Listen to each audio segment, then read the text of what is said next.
morning, everybody. Jan Hicks of Jan Hicks Creates here, wrestling with knots on this Friday morning at, where's my watch? There it is, 9:02 a.m. on Friday, September 20th. We are almost through September.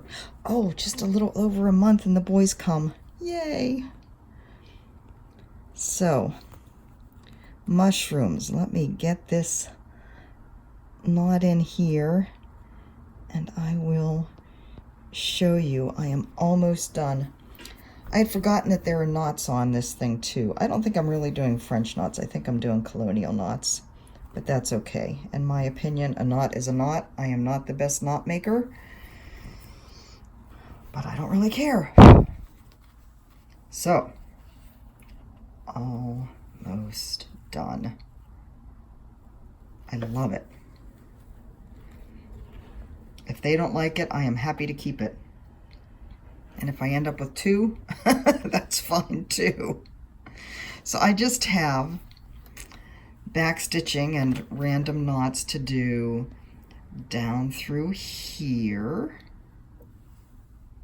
I think I have a little bit of detail work to put on this mushroom, and then a little bit more over here.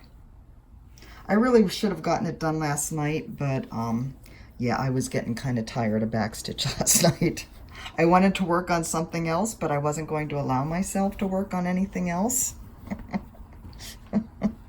because I have to get this done. So I worked on it for a couple hours and then just kind of stopped and spent the rest of the evening editing photos, which is good too. I have fun doing that too, and playing around with the different apps and seeing what effects I can come up with. But yeah, I expect, well, definitely today this one will be done. Get it ironed and then get started on the next one. I haven't zigzagged the edges of the fabric for the next one yet. I have to get that done.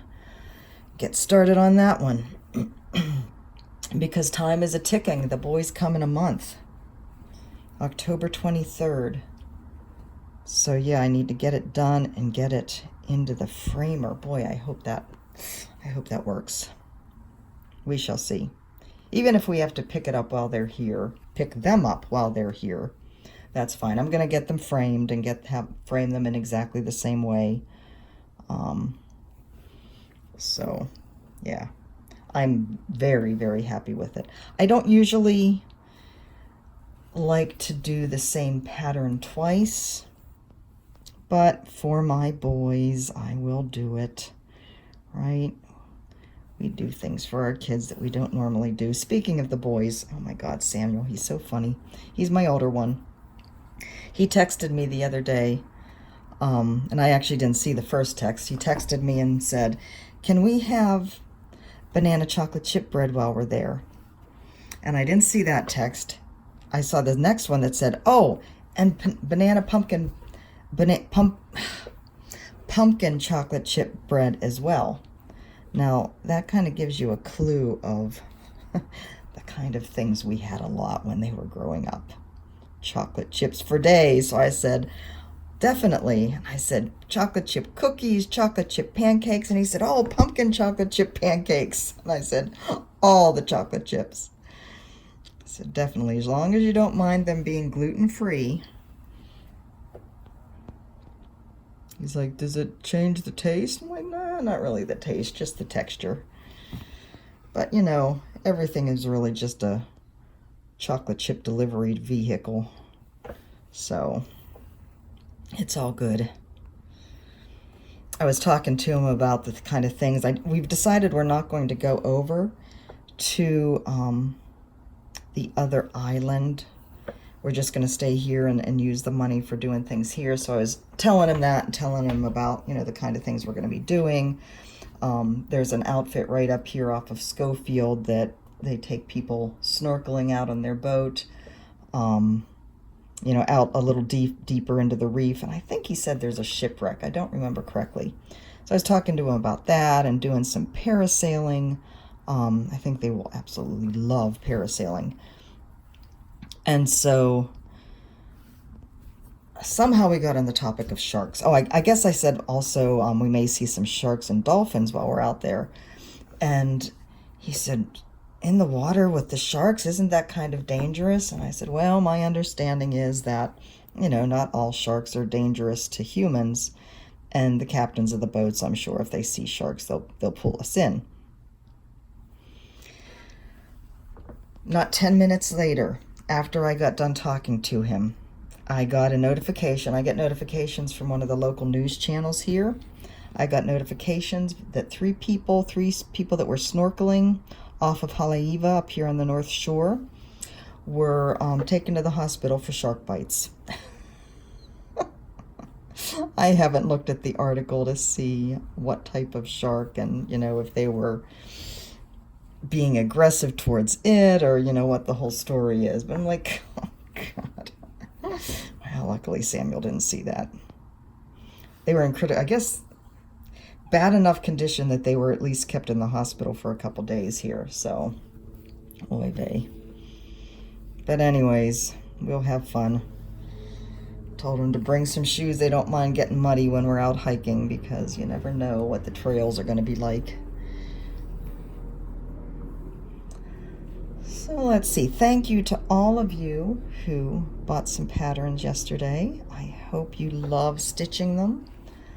I cannot wait to start. I'm going to work on Santa Fe decor. I've told you guys that before, I think. I'm actually waiting to get, we still don't have our printer, the new printer hooked up so that I can print out those thread sorter pages and get my floss organized with that. So once, that'll probably happen this weekend.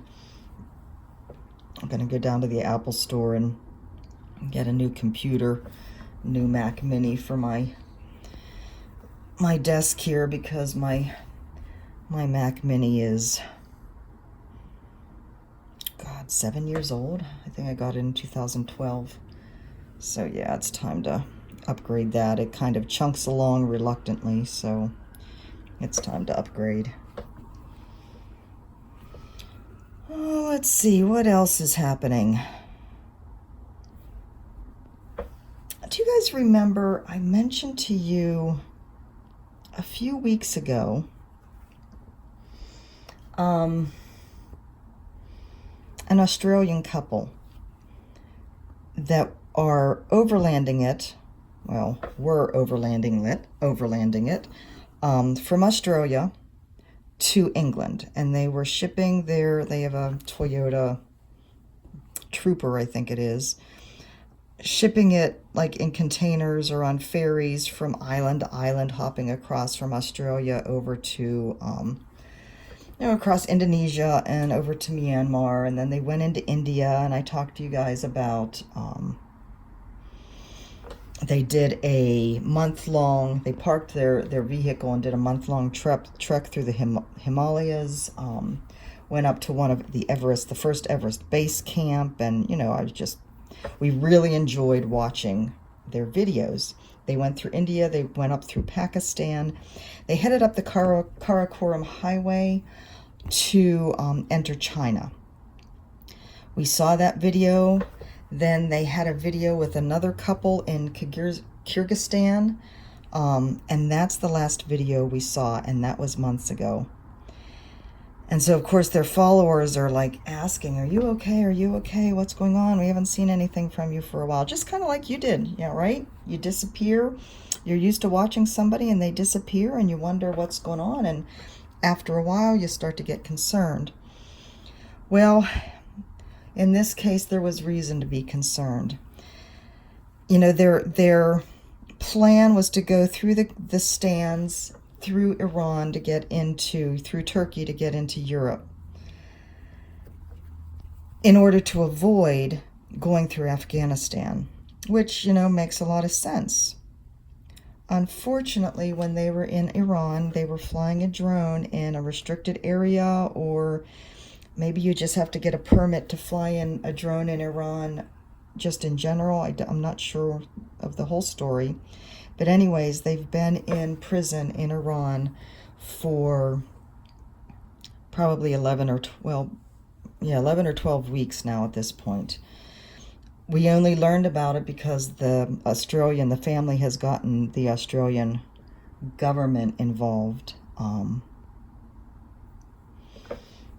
I think they're trying to work out a prisoner exchange. Mike and I were just like, we don't know them, but we followed their journey now for how long, and then they disappear, and they disappear in Iran. We're just heartbroken for them. This young couple experiencing life at its fullest. And it's interesting because every place else on their journey, they've been very scrupulous about getting whatever permits are required by whatever country, really doing things by the book. So it's strange that in Iran that they wouldn't have. So, again, I don't know the whole story. I can't imagine what their situation is like, what they're going through. If they're even imprisoned together, at least that would be something, right? So anyways, send up a little prayer for these kids, that they get out soon, that something is worked out for them. Oh, really, we were so upset when we heard this. Maybe a little bit of it is, there, but for the grace of God go we. Although there's no way I would be going through Iran, just in general, at this point in time.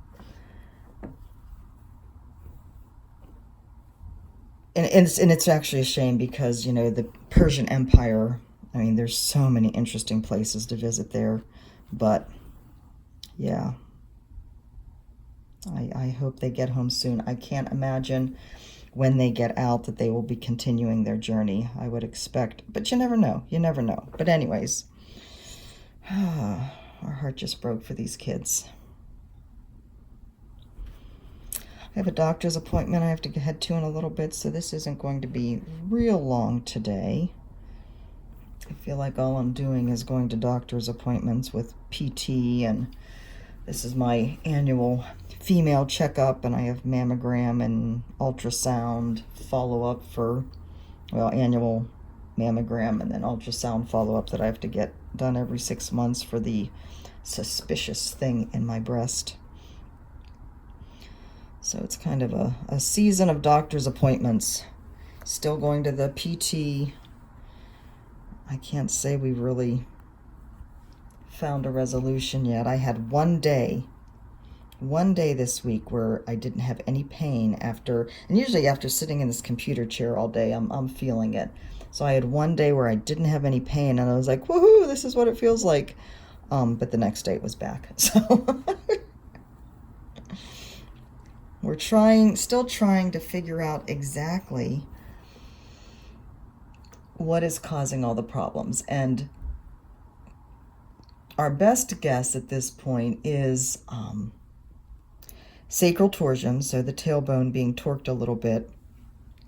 So here's an area where you have let me get this up on the screen. Say this is an area on my back. You have the L5 lumbar spinal vertebrae bone. You have the ilium, which is the hip bone, and you have down here the sacrum and tailbone. And so right in here is where all three of those kind of come together. And if my tailbone is twisted, it's causing this L5 to twist. It's causing my perineal,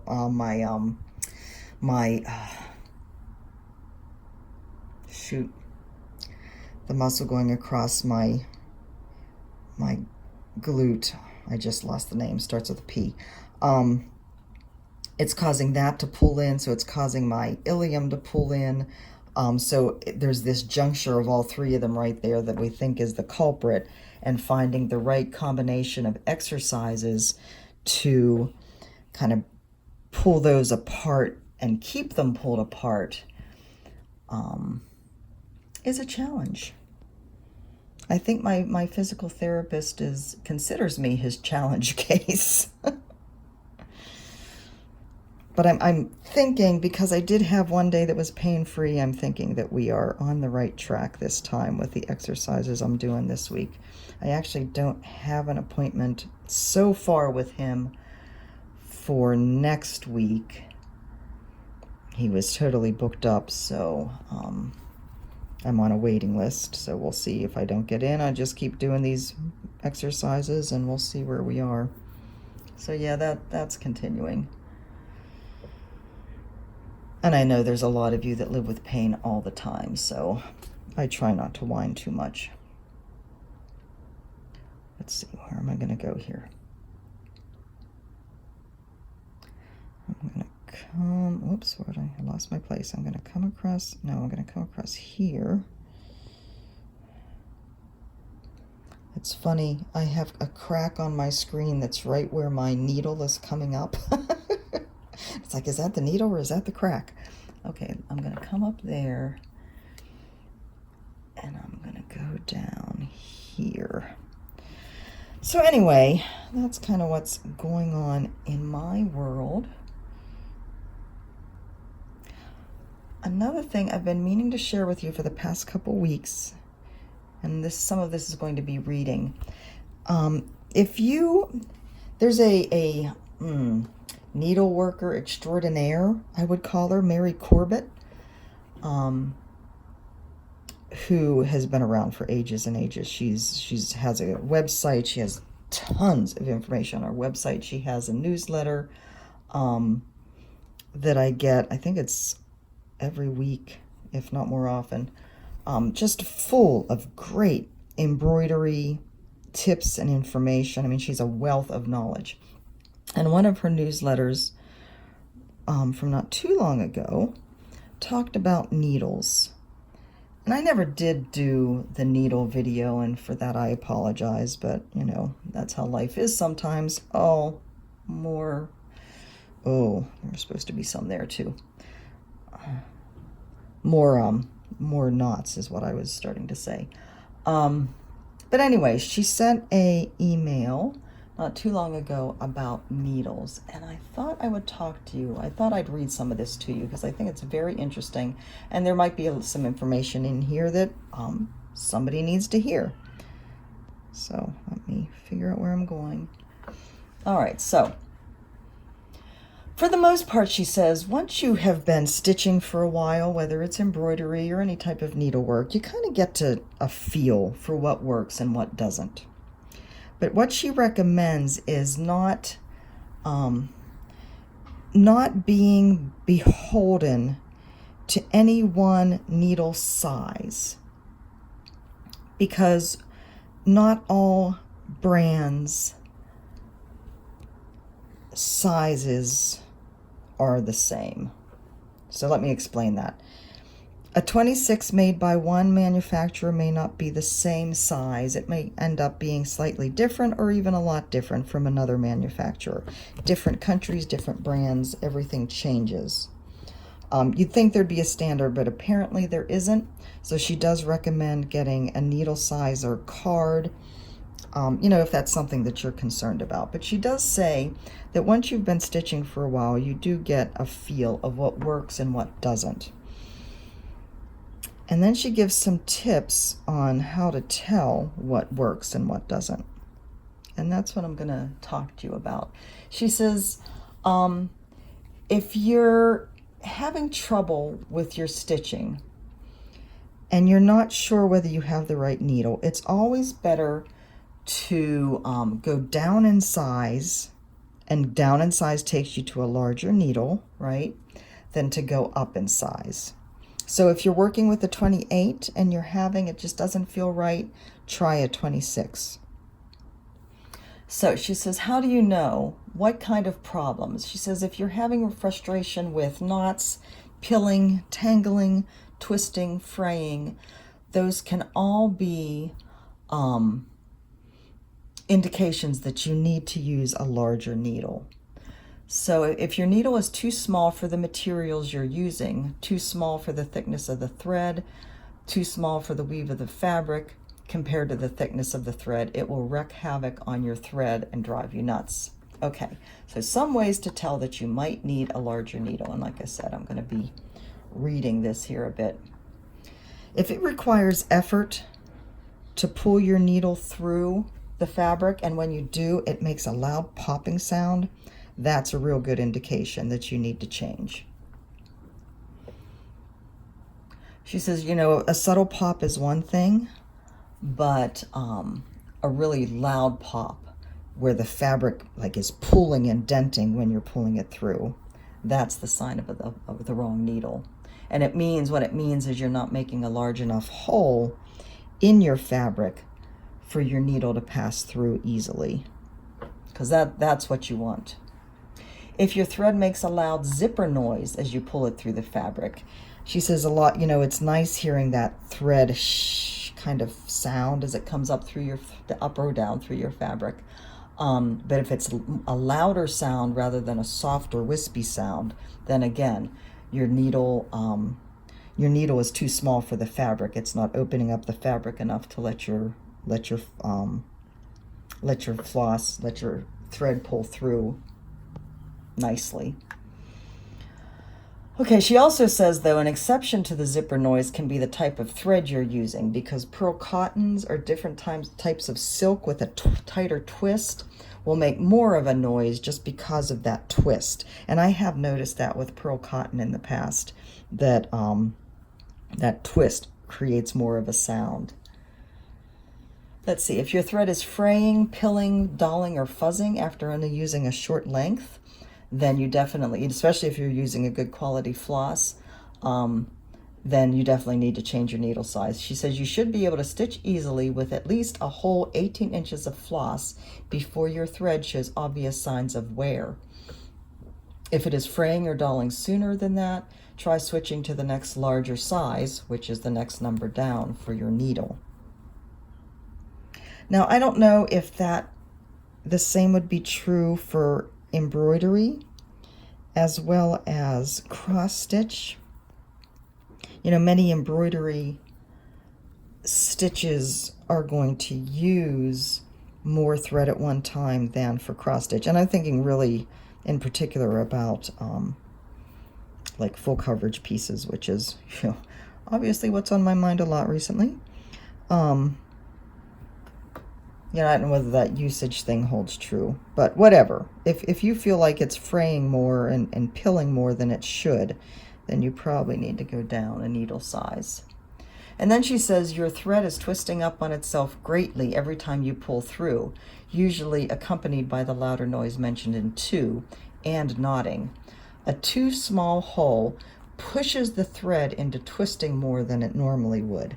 So if you are having a lot of problems with when you pull the thread through, it twists up on itself and then knots, and you know those knots that aren't really knots, but they're just annoying to have to deal with, then that's a sign that you need to go down a needle size. Switch to a larger needle.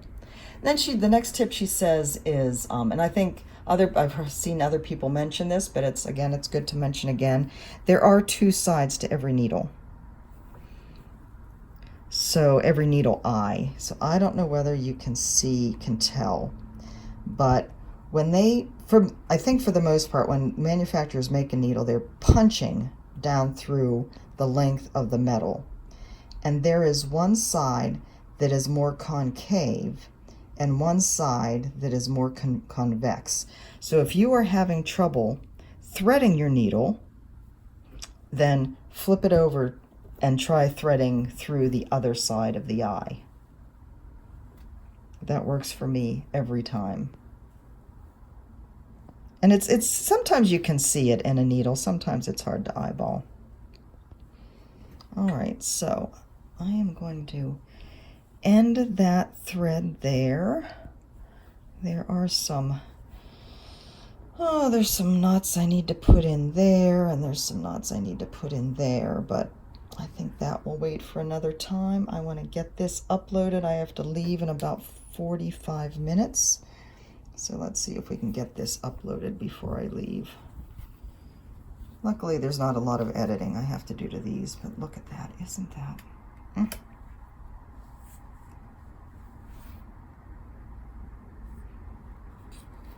Love it, love it, love it. The colors, and there's something about it outlining in black that just seemed to make the colors pop even more. And I love it on this dark fabric. I'm thinking about like having both of them on the light fabric and the dark fabric, and seeing and letting them pick and see if one picks one and one picks the other. Now, that could get me into trouble, I know, because chances are, you know, my boys are rather, well, okay, so I'll say this. Growing up, you could always count on one doing one thing and one doing the other thing, wanting to do. You know, they could never agree if we gave them options. They could never agree on the same thing. This is one time where they'll agree on the same thing, you know, just to be contrary. So I know I could get into trouble, but hopefully one of them will fall in love with it on the darker fabric and one will fall in love with it on the lighter fabric. And if not, well, then I will decide. And then they'll say, well, you like him better. I know. Anyways, guys, have a great day, and I will see you, next week at some point for something. Have a great weekend. Bye-bye.